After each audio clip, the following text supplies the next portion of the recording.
Hello everyone and welcome to my AFL wrap on this channel. We're going to start off with Thursday night footy and progress through what happened this round. Now we're going to get on to Gold Coast versus Richmond, the first game, Thursday night footy. Gold Coast Suns kicked the first goal.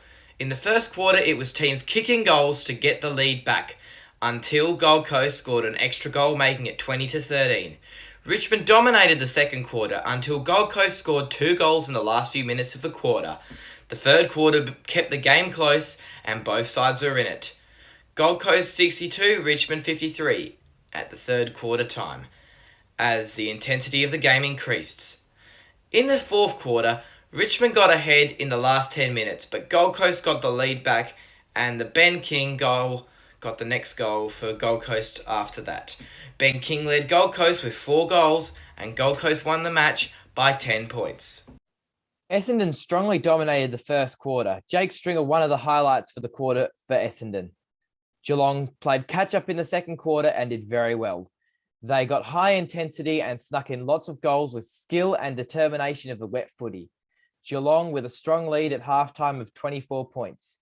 Both teams played good footy in the third quarter, but Geelong still had a strong lead. Geelong looked strongly and dominated the fourth quarter and won the game by 41 points. Geelong are definitely looking like a final side this year.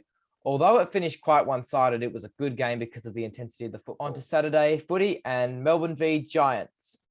The game started with low-scoring first quarter with the Giants leading by 5 points. The Giants dominated the second quarter, bringing a lead into the third quarter.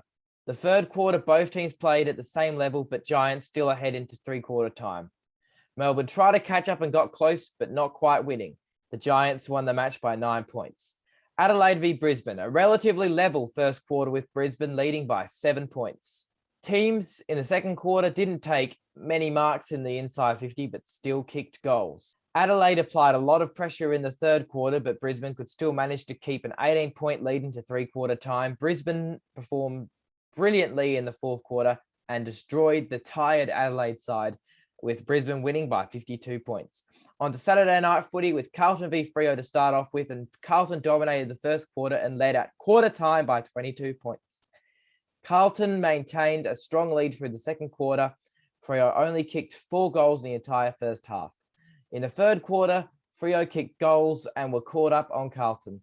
They would level the scores. In the last 10 minutes of the fourth quarter, Carlton were dominated and leading again. Carlton would win the game by 16 points. Second Saturday night footy game, Hawthorn v Port Adelaide. Luke Bruce kicked the first goal of the game, but the game swung the other way. Port Adelaide hit back with 3 goals and got a 10-point lead into quarter time. In the second quarter, it was all Port Adelaide momentum as they got ahead by a long way playing good footy. Both teams played equally good on the third quarter, but Port Adelaide with a big lead because of the second quarter. Both teams gave their all in the fourth quarter, but Port Adelaide the winners by 34 points. On to Sydney v West Coast. The City dominated the full game. West Coast were playing below par footy and couldn't really do much at GMHBA. West Coast only kicked 1 goal in the first half and 2 goals in the second half, which was disappointing, making a total of only 26 points against Sydney's whopping 118, meaning Sydney won by 92 points. Zach Langdon was made to do all the running around for West Coast. Buddy Franklin and Arthur Keeney kicked 3 goals each. Both teams played a hard-fought game in the first quarter with windy conditions against them. St Kilda would lead by 11 points at quarter time. St Kilda would dominate the entire first half scoring-wise and get a 30-point lead at halftime. Saints kept scoring more goals in the third quarter and played a solid brand of footy, making the most of shooting for a goal in tough areas near tacklers. Collingwood played a massive catch-up in the fourth quarter and got close enough that the Saints would only win by 9 points, which originally the game was a thrashing. So that's a pretty good achievement. On to Western Bulldogs v Melbourne now. The first quarter was a high-scoring quarter with the Bulldogs leading at quarter time.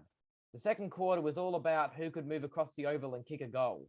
The Bulldogs were still ahead, but the Kangaroos wouldn't give up yet. The third quarter was a strong lead to the Bulldogs, but the Roos would keep attempting. Waitman was on fire with some epic marks for the Bulldogs.